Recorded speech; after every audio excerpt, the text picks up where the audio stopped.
네, 3부 조선시대입니다. 자, 1부, 2부 선사고대 고려 어떻게 잘 공부가 됩니까? 그래도 고려 시대까지는 아직은 괜찮을 겁니다. 공부하면 문제를 보면 어디선가 본 듯하고 또 왠지 찍어도 좀 맞고 그런 경우가 있을 거예요. 그만큼 우리가 이 선사 고대 고려 시대는 공부가 좀 돼 있다는 얘기입니다. 이제 조선 시대로 넘어갑니다. 조선 시대. 조선 시대 넘어가면 조금 이제 막 포화가 되죠. 그만큼 이제 역사적인 내용들이 또 많아지기도 합니다. 이게 나중에 근대로 넘어가면요, 헷갈리는 것들이 있어요. 막 일제 강점기 되면은 뭐 수많은 그 단체 이름들 나오고 하면은 그 막 순서 나오고 하면은 이게 뭔지 막 헷갈리기도 합니다. 자, 우리가 계속 집중해서 뭐든지 꾸준하게 하는 게 중요하죠. 그렇죠? 처음에는 열심히 했다가 시간이 지나면서 흐트러지면서 결국 뒷부분 못하게 되면 그거는 뭐 아무 의미가 없어요. 우리가 중요한 거는 꾸준히 성실하게 끝까지 하는 겁니다. 성실한 게 굉장히 중요해요. 앞에서도 강조했지만 그 앞부분만 하고 마는 것보다는 대충 중간에 막 띄엄띄엄 하더라도 끝까지 하는 게 중요해요. 처음부터 끝까지 한 다음에 다시 처음으로 돌아와서 반복하면 아주 좋습니다. 이게 어디선가 본 듯한 익숙하다라는 그런 느낌이 굉장히 중요해요. 제대로는 몰라도 제대로는 못했어도 내가 들어본 적이 있다. 본 적이 있어. 그러면은 왠지 친숙한 느낌이 들면서 공부를 하면은 좀 더 알아갑니다. 알아가는 맛이 있어요. 알아가는 맛. 그래서 여러분들 공부할 때는 절대로 한 가지에 너무 집착해서 파고 들어가지 마십시오. 모르면 넘어가세요. 모르면 넘어가고 그 다음으로 가고 또 계속 하여튼 진도를 나가야 됩니다. 몰라도 못해도 진도는 계속 나가야 돼요. 그래서 끝까지 가면 다 했다라는 생각이 들면 성취감이 느껴지면서 더 하고 싶은 생각도 들어요. 그래서 두 번째, 세 번째 반복하다 보면은 이게 뭔가 몰랐던 거, 여기 이런 게 있었네라는 거 아는 그런 맛이 있습니다. 공부라는 게 그런 거예요. 인생도 마찬가지입니다. 계속 꾸준히 뭔가를 하면서 쌓이면서 그게 자신의 것이 되는 거죠. 처음부터 다 잘 알고 잘 되는 게 아니에요. 시행착오 거듭돼야만 쌓이는 겁니다. 공부도 그렇습니다. 한국사도 마찬가지예요, 여러분. 조선시대 어려운 것들이 많이 있다라고 해도 여러분들이 모르면은 그냥 넘어가더라도 계속 공부하십시오. 꾸준히 하십시오. 성실하게 하십시오. 그러면은 언젠가는 성과가 쌓이게 되고 언젠가는 또 알게 됩니다. 자, 조선시대 이제 하겠습니다. 자, 먼저 요약 정리부터 할게요. 자, 역시 제일 먼저 나온 건 왕들이죠, 왕들. 자, 조선 전기에 왕들이 등장합니다. 왕들이 각각 어떤 업적들이 있었는지 순서대로 알아보겠습니다. 자, 먼저 태조 이성계죠. 태조. 조선을 건국했어요. 근데 태조 이성계는 자기가 직접 강력하게 통치하는 것보다 자기 밑에 있는 재상에게 대부분의 통치를 맡겼어요. 네가 좀 해라 하면서 다 맡기고 대신 이제 사인해주고 승인해줬습니다. 그게 누구냐? 바로 정도전이죠. 유명하죠. 조선의 개국공신 정도전. 정도전의 통치 내용이 바로 태조 이성계 때 통치 내용입니다. 정도전의 내용들을 좀 알아두셔야 돼요. 자, 재상 중심의 정치 운영을 주장했어요. 그리고 이 사람들이 쓴 책 알아두셔야 됩니다. 조선건국정 경제문감 불시잡변. 자, 성리학을 이념으로 출발했던 조선 왕조이기 때문에 이전에 고려 때까지의 주된 이념이자 사상이었던 종교였던 불교를 철저하게 억압하게 되죠. 그 앞 전선에 바로 정도전이 있었습니다. 그래서 지금까지도 우리나라 불교계에서 제일 싫어하는 인물이 정도전이에요. 자, 정도전의 활동이 태조 때 있었다라는 거 알아두고 그 다음에 태종이에요. 태종은 좀 많아졌죠. 자, 태종에서 제일 중요한 거 육조 직계제입니다. 왕이 행정실무를 담당하는 육조의 명령을 직접 내리고 보고를 직접 받아요. 자, 조선시대 통치체제는 왕 밑에 의정부가 있고 의정부 밑에 육조가 있죠. 자, 그래서 원래 밑에서 육조를 통해서 보고가 올라갑니다. 그럼 의정부를 거쳐가게 돼 있어요. 의정부에서 왕에게 다시 보고가 올라가요. 그럼 왕이 최종적으로 그 내용을 받아보고 뭐 옳다 그르다 아니면 이렇게 해라 저렇게 해라라고 지시를 내립니다. 아니면 사인을 해서 그렇게 시행해라라고 내려보내요. 그러면은 다시 의정부로 내려가죠. 그리고 의정부에서 6조로 내려갑니다. 그리고 이제 시행이 되는 거죠. 이렇게 6조에서 의정부를 거쳐서 왕이 올라가고 왕에서 의정부를 거쳐서 6조로 내려가는 이러한 시스템을 의정부 서사제라고 합니다. 의정부 서사제. 그런데 6조에서 직접 왕에게 보고가 올라가고 왕이 직접 검토해서 6조의 명령을 내리는 중간에 있는 의정부를 싹 생략하는 이러한 시스템을 6조 직계제라고 하는 거죠. 그만큼 왕의 권한이 강화됐다는 얘기입니다. 의정부의 권한이 약한 만큼 왕의 권한은 강해진다. 왕이 그만큼 일을 많이 하고 피곤하다는 얘기도 되겠는데, 자, 어쨌든 6조 직계제를 실시하면은 왕권이 강화돼요. 이 태종이 바로 왕권 강화를 위해서 6조 직계제를 시행한 거죠. 이 6조 직계제를 시행한 왕은 조선시대에 딱 2명밖에 없습니다. 2명. 바로 이 태종 그리고 세조. 두 사람 빼고 나머지 왕들은 몽땅 다 뭐다? 의정부 서사제다라고 이게 비교하면 되겠습니다. 자, 그 다음에 사관원을 독립시켰어요. 그래서 왕에게 간언하는 것뿐만 아니라 대신들에 대한 견제 기능도 갖게 한 거죠. 대신들의 비리나 잘못이 있으면은 전하 누구가 이런 짓을 저질렀습니다라고 대놓고 공개적으로 비판을 하는 그러한 그 사관원의 독립을 이룩하게 해준 사람이 바로 태종이에요. 그 다음에 사병을 혁파하고 호패법을 실시했어요. 호패법 알죠? 호패. 16세 이상의 성인 남자들에게 모두 호패를 갖고 다니겠다. 요즘에 신분증과 비슷하다라고 보면 됩니다. 그 다음에 세계 지도로서 혼일강리 역대 국도 지도를 제작했어요. 태종의 업적들 여기저기 흩어져 있는 것을 다 모은 겁니다. 여기에. 그 다음에 개미자라는 금속 활자를 주조했어요. 이 금속 활자도 알아둬야 됩니다. 명칭들. 자, 이 정도 알아두고 그 다음에 세종으로 내려갈게요. 세종 많죠. 그렇죠? 세종을 우리가 쉽게 생각하면 안 됩니다. 굉장히 많아요. 특히 여기저기 흩어져 있는 세종의 업적들을 몽땅 다르게 한 군데로 모으면 8줄까지 이렇게 나옵니다. 이건 알죠? 집현전, 경연, 그리고 의정부 서사제, 자, 훈민정음, 그리고 과학기술 알죠? 그렇죠?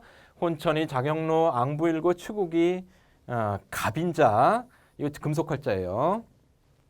그 다음에 농사직설, 칠정산, 향약집성방, 삼광행실도 이것도 모두 알아둬야 되는 책 이름들입니다. 그죠? 자, 역법서, 칠정산, 그다음에 농서, 농사직설, 의서, 의학서, 향약집성방, 삼광행실도, 도덕윤리서. 자, 이런 것들 세종 때 전부 나온 것들이에요. 알아두셔야 돼요. 그다음에 대외관계에서는 사군육진을 개척했어요. 압록강과 두만강을 경계하는 오늘날의 국경선을 확정했다. 그리고 이종무로 하여금 대마도를 정발하겠다라는 거. 그리고 삼포를 개항했다. 그래서 부산포, 제포, 연포, 삼포를 개항하고 계약조를 체결했어요. 그래서 제한된 무역을 허용했다. 이 내용들이 모두 다 세종 때 업적입니다. 어느 게 나올지 몰라요. 다 시험에 나올 수 있고 나왔었습니다. 다 알아두셔야 돼요. 하나 빠졌죠? 앞에서 얘기한 거 화폐로서 조선 통보를 주주했다. 이것까지도. 자, 그 다음에 세조. 왕자일 때는 수양대군이나 불렀던 세조. 정변을 통해서 왕이 된 사람이죠. 자, 왕권강화를 추구했어요. 그래서 6조 직계제를 실시했죠. 집현전, 경연을 폐지했고 경국대전의 편찬을 시작했어요. 완성은 누가 했어요? 성종이 했죠. 자, 성종 보겠습니다. 경국대전을 완성한 왕. 이것 때문에 성종이 자주 나오죠. 경국대전을 완성했다라는 것. 조선왕조의 기본 법점. 자, 그 다음에 홍문관도 알아두세요. 홍문관을 설치했어요. 집현전을 개성했는데 하는 일은 집현전하고 비슷한데 집현전이란 이름을 그대로 쓰지는 못하고 이름을 바꿨죠. 홍문관으로. 자, 그 다음에 이런 책들 동국통감, 동국여지승남, 악학괴범 이런 책들을 편찬했다라는 거. 성종이 세종하고 조금 비슷한데 좀 하위 버전이에요. 세종보다는 좀 떨어지는데 어쨌든 성향은 비슷했다. 그리고 태종과 세조가 또 성향이 비슷하죠. 그렇죠? 6조 직계제를 실시했다. 왕권 강화를 추구했다라는 거. 역시 세조가 태종보다는 좀 하위 버전. 구체적으로 왕들의 업적들은 정확하게 알아두셔야 됩니다. 다음 조선의 통치체제 보겠습니다. 자, 조선의 통치체제는 기본적으로 의정부와 6조 체제예요. 의정부에서 삼정승들의 합의를 통해서 정책을 심의 결정하는 그런 기구고 이거를 왕의 최종 사인을 받아내서 6조에 내려보냅니다. 자, 이게 의정부의 역할. 그 다음에 6조는 정책 실무 집행을 담당했고 자, 그 다음에 여러분들이 이것들 꼭 알아두셔야 돼요. 승정원과 의금부 이 두 개가 비슷한 성격이죠. 바로 왕권 강화. 왕권 강화와 관련된 기구 하면은 왕권 강화와 관련된 기구 하면 승정원과 의금부. 승정원은 왕의 비서기관, 의금부는 국왕 직속의 사법기관. 자, 그래서 국왕이 직접 부리는 그런 사법기관으로서 의금부. 이 두 개 알아두세요. 그 다음에 3사 중요하죠. 조선의 통치체제에서 제일 시험에 많이 나오는 게 3사예요. 3사. 사관원, 서한부, 홍문관 세 개를 가리켜서 3사라고 하지요. 언론 기능을 담당한다. 권력의 독점과 부정을 방지하는 기능이다. 구체적인 역할도 알아두셔야 돼요. 사헌부 관리의 비리를 감찰했다. 수장이 대사관이고, 그다음에 사관원 국왕의 정책을 비판하는 기능, 수장이 대사관이고, 그다음에 홍문관 국정자문 그리고 학술연구 그리고 경연을 주관하는 그런 기능을 했다. 수장이 대제학이고, 사헌부, 사관원, 홍문관을 거쳐야만 고위 관리가 될 수 있었던 그러한 전통이 있었던 게 바로 조선이다. 3사가 중요했다는 얘기죠. 그 다음에 기타 중앙기관으로서 성균관, 최고교육기관, 춘추관, 역사편찬과 보관을 담당했던 기구, 특히 조선왕조 실록 편찬을 담당했던 기구다라는 거. 자, 요것들은 기본적으로 다 알아두셔야 되겠습니다. 다음. 자, 지방관 보겠습니다. 이제 지방통치체제와 관련된 내용들. 지방관으로서는 관찰사 8도에 파견됐죠. 각지의 수령을 지휘 감독하는데 감사나 도백이라고도 불렸어요. 그 다음에 각 일반 군현에 파견된 사람들이 수령, 국왕의 대리인으로서 행정사법 군사 업무를 모두 관장했다. 지금의 지방자치단체장에 비해서 상당히 많은 권한을 갖고 있었죠. 사법의 군사, 재판 기능에다 군대 사령관 업무까지 해야 되니까. 자, 그래서 국왕의 업무를 완전히 대리하는, 국왕을 대리해서 직접 현지에서 행정, 군사, 사법을 관장하는 그런 사람들이 수령이었다. 자, 그 다음에 유양소와 경제소라는 게 있었죠. 유양소는 향촌자치기구다. 지방의 양반들로 조직돼 있어요. 그래서 이때 책임자들 좌수나 별감이라고 불렀고, 수령을 보좌하고 향리의 비리를 감시하고 풍속을 교정하는 양반들의 자치조직이다. 그런데 경제소라는 것은 서울, 한양에 설치되어 있는데 이것이 유양소와 정부의 연락 기능을 담당한다. 유양소에 있었던 양반이 과거 시험을 통해서 중앙정부의 관료로 가면 이 사람은 경제소에 소속이 되는 거죠. 그래서 자기 고향의 유양소와 계속 연락을 주고받았다라는 거예요. 그래서 유양소와 경제소는 서로 연결돼 있다라는 거. 그래서 유양소를 통해서 향촌의 자치를 인정하지만 경제소를 통해서 중앙집권을 강화한다. 왜? 경제소에 있는 지방 양반들을 통해서 그 지역의 상황을 계속 끊임없이 교류하고 알게 함으로써 그 지역 상황을 파악하는 거죠. 중앙정부에서. 그래서 지방자치, 향촌자치를 허용하면서 중앙집권을 강화한다. 이것이 유양소와 경제소의 기능이에요. 그 다음에 중등교육기관, 중앙엔 사부학당, 지방에는 향교, 오늘날의 중고등학교에 해당하는 교육기관들이에요. 요 정도 알아두면 되겠고요. 그 다음에 16세기 이후에 조선의 중앙정치에서 중요한 게 바로 사림 세력의 등장이죠. 16세기는 사림이 등장해서 집권하는 과정이다 라고 할 정도로 사림이 굉장히 정치적으로 중요한 역할을 하게 되는데, 이 시험 문제에서는 대개 사림과 관련된 이 사화의 내용들이 많이 나오고 있어요. 대부분이 이 사화에서 나옵니다. 순서대로, 여러분들이 순서대로 알아두셔야 되고 어떤 사건이 있었는지도 정확하게 알아둬야 됩니다. 그냥 외우는 게 편해요. 그냥 외우는 게. 무갑기을이에요. 모두 4번에 걸친 사화가 있었는데 무오사화, 갑자사화, 김효사화, 을사사화. 자, 무오사화는 김종직의 조의대문을 김일손이 사초에 올린 것을 빌미로 해서 훈구 세력의 사림을 공격했다. 김종직의 조의대문이 빌미가 돼서 사림들이 피해를 당했다. 이것이 무오사화가 되겠어요. 그다음에 갑자사화는 연산군의 생모 어머니였던 폐비윤씨 사건에 관련된 사람들을 몽땅 다 처벌한 사건인데, 뭐 살인뿐만 아니라 훈구파들도 많이 당했죠. 그래서 모두 제거가 됐다. 이 사건이 갑자사화. 그래서 이것 때문에 이후에 연산군이 독재 정치를 좀 하다가 결국 쫓겨나게 되죠. 중종 반정에 의해서 쫓겨난다. 그 다음에 왕이 된 사람이 중종이죠. 이 중종이 본인의 왕권을 강화하기 위해서 특히 사림 세력을 의도적으로 등용하는데 특히 조광조를 등용했죠. 조광조. 자, 이 조광조 세력이 사림 세력이에요. 이 조광조가 등장하면서 각종 개혁 정책을 실시한 내용들 다 알아둬야 되겠어요. 혈량과 경연. 소격서 폐지. 소격서는 도교의 제사기관인데 성리학을 이념으로 하는 조선에서 왜 소격서가 필요하냐? 없애자. 없애고. 그다음에 성리학에서 중요시하는 소학, 그리고 향약의 보급, 그리고 공납제도 개선을 주장했고 결정적으로 위훈 삭제를 추진하다가 조광조가 숙청당하죠. 위훈 삭제, 쓸데없이 아무 공도 없는데 국가의 표창장을 받고 공신이 된 사람들을 색출해내서 다 빼앗아오자. 그들의 공신 관작을 빼앗고 그들이 받은 땅 다 빼앗자. 재산 다 회수하자. 이것이 위훈 삭제예요. 그러니까 그 대상이 된 게 훈구파죠. 그렇죠. 그러니까 훈구파들이 가만히 있을 수 없죠. 훈구 세력들이 반발하게 돼요. 그 과정에서 결국 중종에 의해서 숙청당한 사건이 바로 기묘사화죠. 기묘사화. 조광조의 개혁 정치에 대한 반발로 조광조 등의 살림 세력이 숙청당하게 기묘사화. 자, 그 다음에 마지막 을사사화는 외척 세력 간의 다툼이에요. 유님 그리고 윤원영을 중심으로 한 소윤과 대윤 이 두 세력 사이의 권력 다툼이다. 그 사이에서 살인들이 피해를 봤다. 그래서 을사사화라고 합니다. 무갑기을 각 사건들 순서와 중요한 사건들 꼭 알아둬야 되겠고 중간에 조광조의 개혁 정치가 있었는데 이게 기묘사화로 끝났다라는 것도 같이 알아두셔야 됩니다. 그래서 보통 기묘사화가 출제 비중이 제일 높아요. 근데 딴 것들을 다 알아두셔야 됩니다. 자, 그다음에 이제 16세기 결국은 16세기 말에 살림 세력이 집권 세력이 되지요. 그 다음에 일어난 사건, 유명한 사건 임진왜란, 그렇죠, 알죠? 임진왜란의 전개 과정은 이 순서를 좀 여러분들이 알아두셔야 돼요.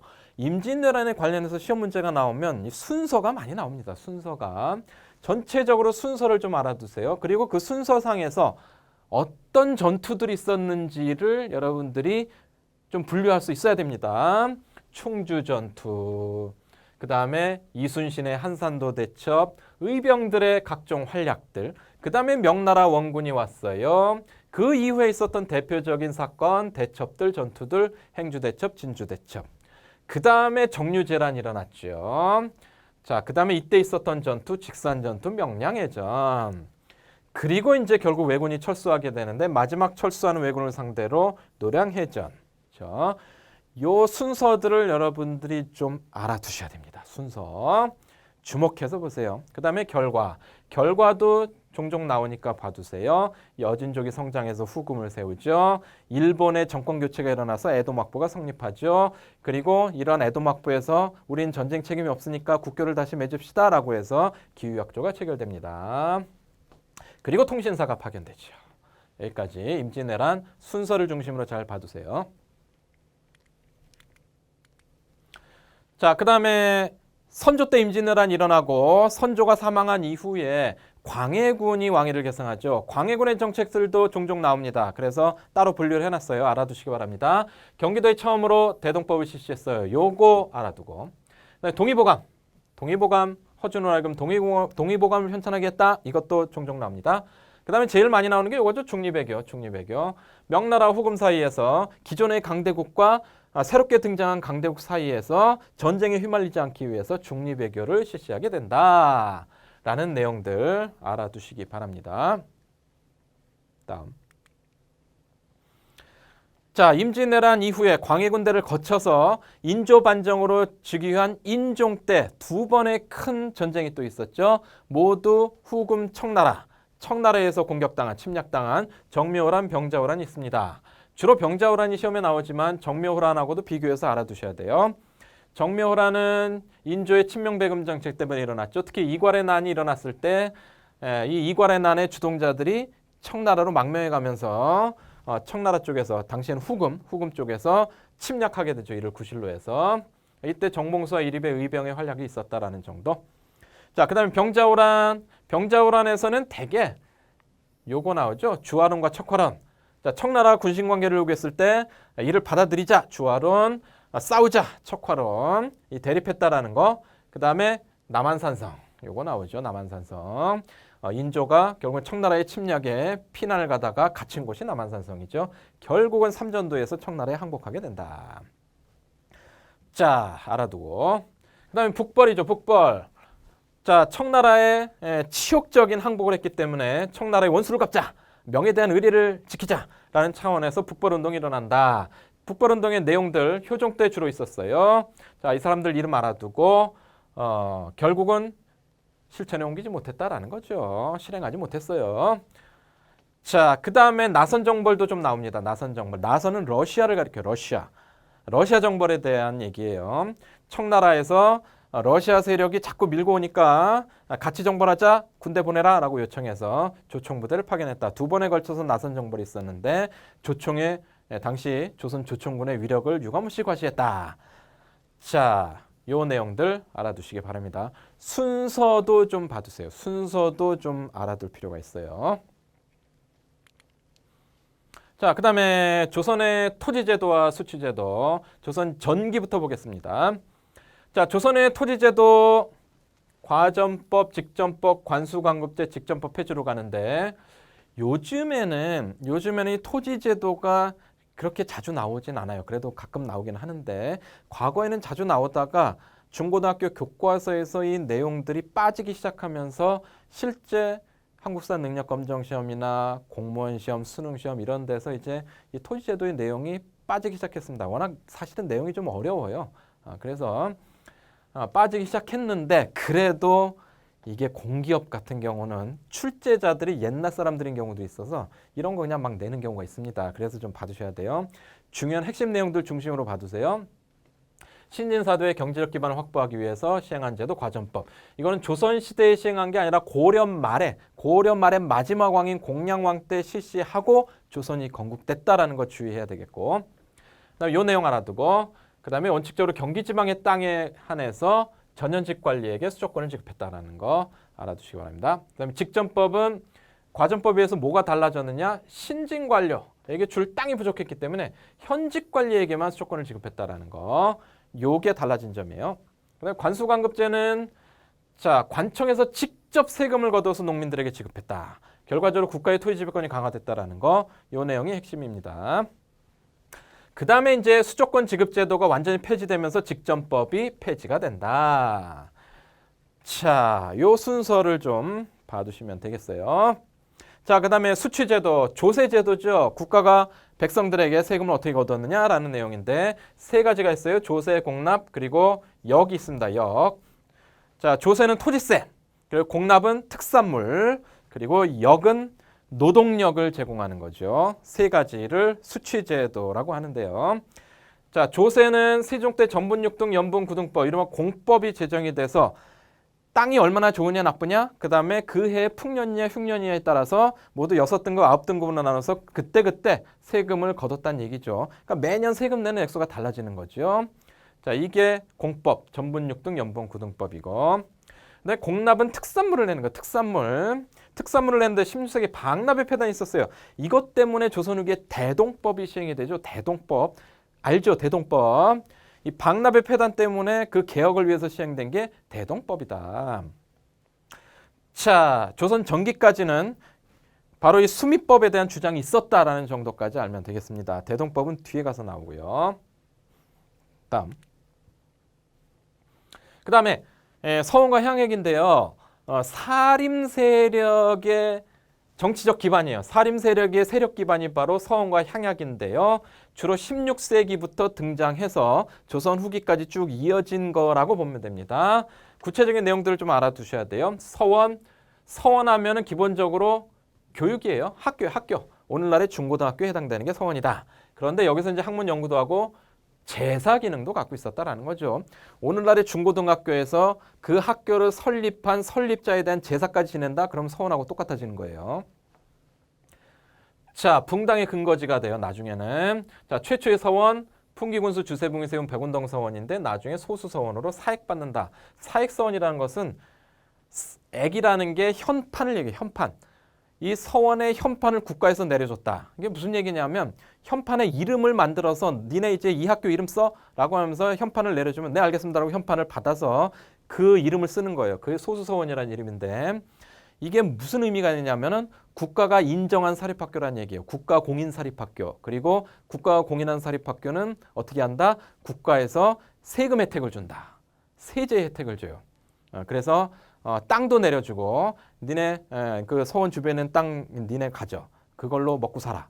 그리고 노비도 내려주고 이 성원에서 부려먹어 하면서 노비까지 내려주는 이런 여러 가지 사회적 혜택을 줘요. 경제사회적 혜택. 이런 게 사익서원이에요. 이런 사익서원이 조선 후기에 굉장히 늘어난다. 그러다 보니까 이 서원을 중심으로 학파가 형성되고 이 학파를 중심으로 당파로 연결이 돼요. 붕당의 근거지가 돼요. 폐단이 많아지죠. 자, 그 다음에 향약. 향약. 자, 유교윤리를 가미했다. 원래 있던 농민 공동체 조직에 유교윤리를 넣어서 지방 양반들이 운영하면 그게 향약이 되는 거죠. 자, 이황과 이이의 향약이 유명해요. 자, 4대 덕목 알아둬야 되겠죠.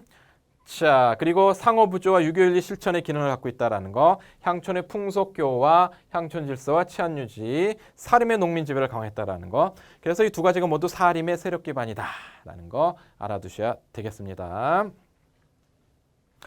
이 4대 덕목 중에서 제일 유명한 게 환난상율이죠. 환난상율. 어려움이 있을 때 서로 돕는다. 이게 농민 공동체 기능을 갖고 있는 거죠. 그런데 주도하는 게 지방의 향촌 양반들이다라는 거예요.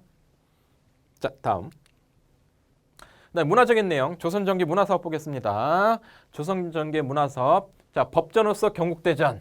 경국대전 반드시 알아야 되겠죠. 그 다음에 칠정산. 자, 바로 역법서. 한양을 기준으로 만든 역법서다라고 해서 알아둬야 되겠고, 향약집성방, 의학서. 자, 그 다음에 인쇄술 앞에서 나왔죠. 태종 때 개미자, 세종 때 갑인자 모두 금속 활자예요. 자, 그 다음에 역사서, 고려사, 고려사전료, 동국통감 알아둬야 되겠고, 조선왕조실록이 역사서 중에서는 제일 유명하죠. 알아둬야 되겠습니다. 유네스코 세계기록유산이에요. 그 다음에 지도 지리서 혼일강리 역대 국도지도 동양에서 가장 오래된 세계지도다라는 의미가 있어서 알아둬야 되겠고, 그 다음에 윤리의례서 중에 삼강행실도 국조오레이. 자, 다 알아둬야 되겠어요. 자, 다음. 그 다음에 건축과 예술, 조선 전기 15세기와 16세기로 나눠서 파악을 하는데요. 원각사지 십승석탑 15세기 알아둬야 되겠어요. 그 다음에 분청사기가 유행했다라는 거 알아둬야 되겠고, 그 다음에 그림으로서 안견의 목류도원도 제일 유명하고 제일 잘 나옵니다. 그 다음에 문학으로서는 동문선, 김시습의 금오신화 정도 봐두시고, 자, 그 다음에 박연, 음악 알아두세요.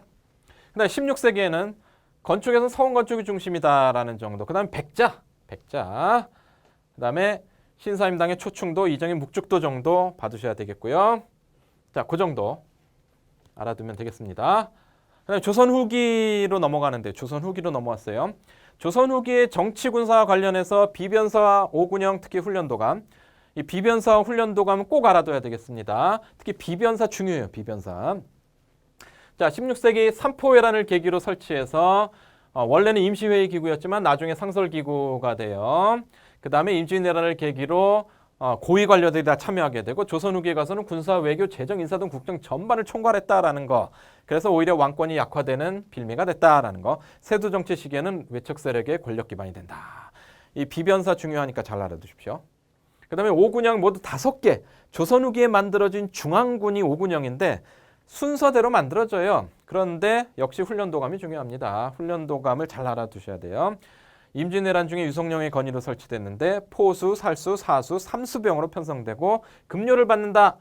바로 직업군인들이죠. 그래서 직업군인들, 상비군이다라는 거. 어영청, 그 다음에 총융청, 수호청, 금영 모두 5개가 있는데 이 명칭들 좀 봐두고 훈련도감을 집중적으로 보십시오. 그 다음. 자, 조선 후기의 중요한 정치적 사건으로 예송과 환국이 있는데요. 예송은 예법에 대한 소송, 바로 예법에 대한 정치적 사건입니다. 이게 2번에 걸쳐서 있었는데요.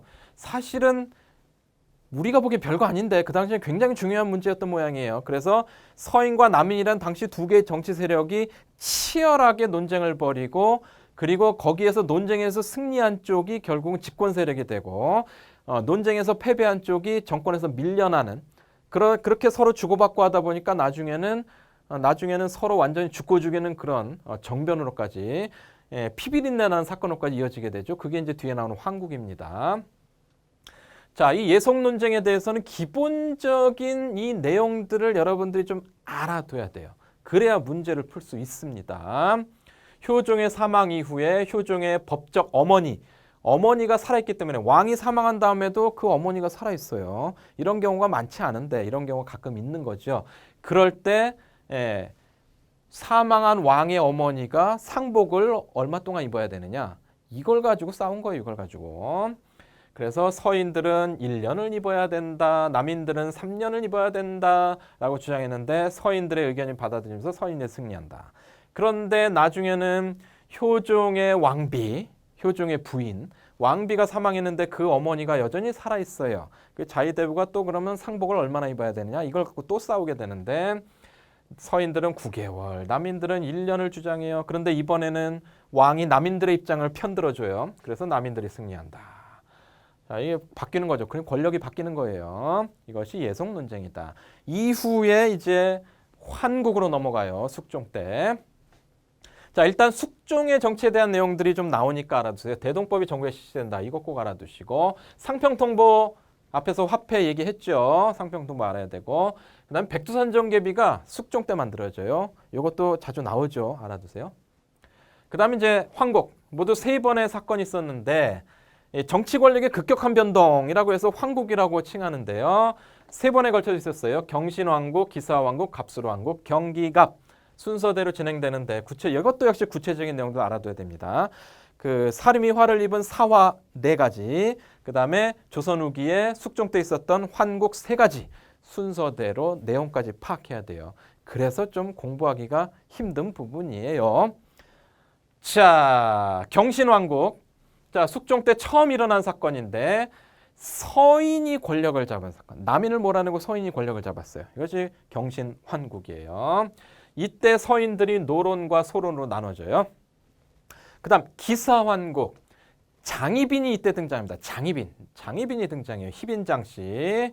이 희빈장씨 소생의 아들이 정식 왕비의 아들이 아닌데 왕이 세자로 책봉하려고 합니다. 여기에 대해서 이제 싸우게 되는 거죠. 서인들이 반대하니까 서인들을 숙종이 몰아내고 여기에 찬성하는 남인들을 다시 정권에 등용해요. 그래서 장희빈이 왕비가 되면서 서인들이 몰락하고 남인들이 집권하는 게 기사환국. 장희빈 사건이다라고 이제 기억을 하면 되겠죠.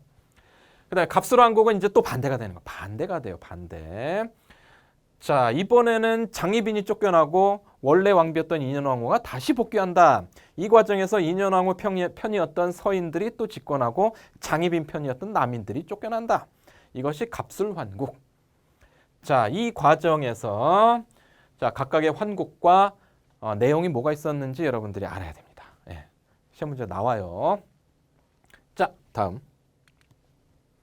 자, 그 다음 단계가 이제 영조와 정조죠. 그렇죠? 숙종 다음 영조와 정조의 정책을 흔히 우리가 묶어서 탕평정책이라고 하죠. 탕평정책의 핵심이 뭐냐? 한마디로 핵심이 뭐냐라고 하면 왕권 강화예요. 왕권 강화. 숙종 때까지 각종 황국 사건들을 통해서 정권이 특정한 붕당에게 집중되니까 일당 전제화 현상이 나타나니까 왕권이 약화된다라는 거죠. 그래서 왕이 중심이 돼서 정치를 해야 된다라는 왕권 강화의 취지에서 시행된 게 탕평정치입니다. 자, 영조의 탕평정치의 내용, 정조의 정치의 내용 확실하게 구별해야 돼요. 이것도 역시 자주 출제됩니다. 굉장히 자주 나와요.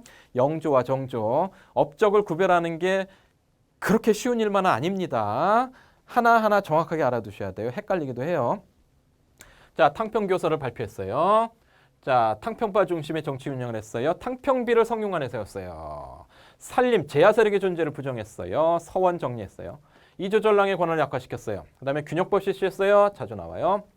신문고 부활했어요. 자주 나와요. 청계천 준설했어요. 요즘에 자주 나와요. 청계천 자꾸 홍수가 나니까 이거 좀 뚝 좀 쌓고 좀 정리해라. 청계천 준설했어요. 사용서에 대한 삼심제 시행했어요. 그 다음에 속대전. 동국문헌비고 속오래이 편찬했는데 속대전이 제일 잘 나옵니다. 다 알아두셔야 돼요. 그 다음 정조. 영조하고 비교해서 정조는 어떤 것들을 했느냐라는 거 구별해야 됩니다. 적극적 탕평책을 실시했어요. 규장각 이 정도는 알죠. 유명하죠. 특히 규장각 검서관에 서얼들도 등용했다라는 거 같이 알아둬야 됩니다. 잘 나옵니다. 그다음에 장룡령 국왕의 직속 친위부대. 조선시대 왕들 중에서 친위부대 만든 사람 정조밖에 없습니다. 그다음에 초계문신제도 잘 나옵니다. 규장각 잘 나오고 초계문신제 잘 나와요. 신진 관료들을 재교육시켰다. 그다음에 수원 화성 역시 잘 나옵니다. 수원 화성 알죠, 그렇죠? 이 정도는 알죠. 수원 화성. 그다음에 지방소련의 권한을 강화시켰어요. 신해 통공도 꽤 나옵니다. 유기전을 제외한 시전의 금난 정권을 폐지했어요.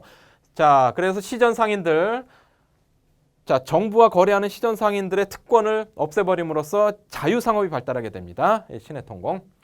그 다음에 여러 책들을 편찬했는데요. 다 알아둬야 되지만 제일 잘 나오는 건 대전통편. 자, 앞선 영조 때 속대전은 경국대전의 속편이라고 해서 속대전이에요. 그 다음에 이 속대전을 다시 개정판을 낸 게 대전통편입니다. 경국대전이 속대전으로 이름이 바뀌고 영조 때, 그리고 정조 때 와서 대전통편으로 다시 개정이 돼요. 나중에 흥선대원군 때 가면 대전회통으로 또 개정판이 나오죠. 그 명칭 전부 같은 거예요, 사실은. 경국대전의 개정판들이다. 알아두세요. 그 다음에 수치체제 개편, 이것도 잘 나옵니다. 잘 나옵니다. 영정법, 대동법, 균역법. 특히 대동법. 중요해요. 대동법. 대동법. 자, 이 대동법은 공납의 폐단, 방납의 폐단을 시정하기 위해서 시행한 제도인데요. 대동법의 시행 과정, 내용, 결과 다 중요해요. 다. 자, 과정 광해군 때 이원익의 건의로 경기도에는 처음으로 실시했어요. 숙종 때 전국으로 확대 실시됐어요. 자, 내용은 일결단상 쌀 12두를 납부하게 된다. 즉 지역 특산물을 내지 말고 이제 토지 소유자들이 일결당 12두를 내라. 토지를 갖고 있는 사람들이 내는 거니까 토지가 없는 사람도 안 내는 거죠. 소작농들이 혜택을 보게 돼요. 가난한 사람들이 혜택을 보게 되는 거예요. 그러니까 자, 그 다음에 결과. 그래서 농민 부담이 줄어든다. 특히 소작농의 부담이 사라지게 된다. 그 대신 땅 많은 지주들이 세금 많이 내는 거죠. 그러니까 요즘 말로 하면 부자들은 세금 많이 내고 가난한 사람들은 세금 내지 말거나 적게 낸다. 이런 개념의 제도다. 자, 그리고 이 대동법 시행 과정에서 공인이 등장합니다. 지방 특산물을 과거까지 거두다가 쌀을 내는 걸로 바뀌다 보니까 지방 특산물이 더 이상 안 올라온다. 그러니까 정부에서는 특산물이 필요한데 어떻게 하느냐? 공인을 시켜서 자, 니네들 지방에 내려가서 특산물 좀 사와. 쌀 줄게. 쌀을 주면서 공인들이 지방에 내려가서 특산물을 사오게 하는 거죠. 그런 일을 했던 상인들이 공인들이다. 자, 그러다 보니까 공인들이 대량으로 지방의 특산물을 돈 주고 사오니까 사들이게 되니까 이제 시장이 발달하는 거죠. 그리고 상업이 발달하게 됩니다. 공인들이 화폐를 써요. 쌀 싣고 가서 현지에서 특산물 구입하려면 이게 힘도 많이 들고 노동력 많이 들어가고 돈 많이 들어가니까 쌀 대신 돈 갖고 가요. 돈을 쓰니까 비용 절감되죠. 그리고 시간도 덜 걸리죠. 그러다 보니까 화폐 경제 발달에도 공헌하게 된다. 공인 알아두세요. 자, 한계도 알아두세요. 결국은 특산물 내는 게 완전히 사라진 게 아니다. 뭐 별도로 진상 별공이 또 있다라는 거죠. 그리고 땅 없는 소작농들은 원래 안 내는 건데 지주가 소작농에게 네가 대신 세금 내 하면서 전가시키는 현상도 나타난다. 다 알아두세요. 그다음 균역법. 균역법은 군포 부담을 반으로 줄였다라고 이해하면 되겠어요. 영조 때 실시했죠. 1인당 매년 군포 2필을 세금으로 냈는데 한 필로 줄였다. 별거 아닌 것 같지만 굉장히 획기적인 제도죠. 오늘날로 비유해 보면은 국민들이 국가에 내는 세금 소득세를 반으로 줄였다. 50% 줄여서 세금 낸다. 얼마나 좋아하겠어요, 국민들이. 이런 정책 시행하면 국민들의 절대적인 지지를 받겠지만 현실적으로 안 되죠. 왜? 조세 수입이 줄어드니까. 조세 수입, 국가 조세 수입이 확 줄어버리는 거죠. 그럼 어떻게 돼요? 보완을 해야죠. 그렇죠? 조세 수입이 줄어드는 만큼 어딘가 다른 데서 세금 걷어야 돼요. 그래서 결작, 그다음에 어장세, 선박세, 새로운 세금 만들어요. 근데 부자들한테 선무금 관포를 또 더 걷어들여요. 너 돈 좀 많지? 군포 한 필씩 내. 그러니까 돈 많은 부자들은 상류층들은 사실상 2필을 내는 거죠. 그렇죠? 자, 이게 균역법이에요. 그만큼 조선 후기에 이 조세 재정이 많이 악화됐다는 얘기예요. 그래서 이걸 자꾸 이제 개혁을 한 거예요. 대동법, 균역법 내용 다 알아두시기 바랍니다. 자, 그다음에 조선 후기의 경제 상황에 대한 내용인데 뭐 더 중요하네요. 더 중요해요. 뭐 아주 잘 나옵니다. 예. 조선 후기 경제에 대한 내용, 농업, 광업, 상업 다 잘 나와요. 자, 먼저 농업을 보면 이양법, 모내기법이 전국으로 확대됐어요. 이를 통해서 넓은 땅을 농사짓는 광작 경영이 나타났어요. 부자 농민들 등장했어요. 네, 상품 작물 재배가 활성화돼요. 지배가 아니라 재배. 상품 작물 재배가 활성화돼요. 상품 작물, 내가 먹고 살기 위해서 재배하는 작물이 아니라 시장에 내다 팔아서 소득을 올리기 위한 작물들이죠. 쌀, 면화, 인삼, 채소, 담배. 담배를 내 평생 담배를 너무 좋아해서 평생 담배만 피우면서 살겠다. 이래서 담배 농사하는 거 아니죠? 그렇죠? 담배를 생산을 해서 시장에 팔아서 소득을 올리기 위한 그런 작물이다. 이런 게 상품 작물. 자, 잘 알아두세요. 그 다음에 광업, 광산 개발. 원래 광산 운영 국가가 하던 건데 일반 민간인들도 광산 운영을 하게 풀어주는 거죠. 세금만 내고 니네들 광산 운영해. 이게 사채 허용이죠. 민간인의 광산책으로 허용했어요. 특히 은광이 많이 개발됐어요. 당시 중국 청나라에서 은을 기축화폐로 사용했기 때문에 은이 많이 수요가 많았어요. 그래서 우리나라에서 은광을 개발해서 청나라에 많이 내다 판 거죠. 수출한 거죠. 자, 광산 운영 내용 알아두세요. 상인물주가 자본을 대고 덕대 경영자 CEO가 채굴업자와 노동자를 고용해서 운영했다. 오늘날의 그 자본주의적인 방식이다. 운영 방식이다라고 해서 많이 주목받은 내용. 그 다음에 상업 다 알아둬야 돼요. 자, 공인 앞에서 했기 때문에 사상으로 내려가면 자유상인. 자, 자유상인들, 조선 후기에 등장한 상인들. 자, 신해 통공의 조치 이후에 활발하게 활동해서 굉장한 부자 상인들 등장했어요. 송도의 상인, 개성상인, 송상, 그리고 청나라의 무역에 종사했던 만상, 동네에서 일본과의 무역에 종사했던 내상, 그리고 한강을 무대로 장사했던 경강상인. 얘네들 다 알아둬야 됩니다. 필수 암기사항이에요. 그다음 객주, 여각, 주로 포구에서 항구에서 상품을 매매 중개하는 중개업자들, 객주들 중에 부자가 많이 나왔어요. 자, 그 다음에 장시, 시장, 말 그대로 시장, 오늘날의 시장, 과거에는 장시가 크게 발달했어요. 그리고 장시를 연결하는 상인 보부상 알아둬야 됩니다. 화폐 유통 역시 알아둬야 돼요. 상평 통포가 전국적으로 유통됐어요. 그런데 부작용으로 전황이 발생했죠. 국가에서는 화폐를 계속 찍어내는데 시중에는 화폐가 부족하다. 동전이 황무지같이 없다. 그래서 전황이라고 표현한다. 왜 전황이 발생했느냐? 화폐가 하나의 재산 축적의 수단이 돼서 거래 수단이 아니라 재산 축적의 수단이 된 거죠. 그래서 부자나 대상인들이 이 화폐를 자기 집에다 계속 갖다가 쌓아놓고 유통을 안 시켜. 이러다 보니까 시중에 화폐가 부족해요. 이게 전황이에요. 자, 이 내용들은 다 중요합니다. 정말 중요해요. 꼭 알아두셔야 돼요. 자, 다음. 조선 후기 신문제 동요 역시 중요합니다. 조선 후기 신문제 동요 현상. 신문제 동요 현상은 한마디로 조선 후기, 조선의 신분제라는 것이 원래 양반, 중인, 상민, 천민이라고 해서 피라미드 형태를 띈다. 인구 비율의 피라미드 형태를 띄어요. 이게 안정적인 신분제죠.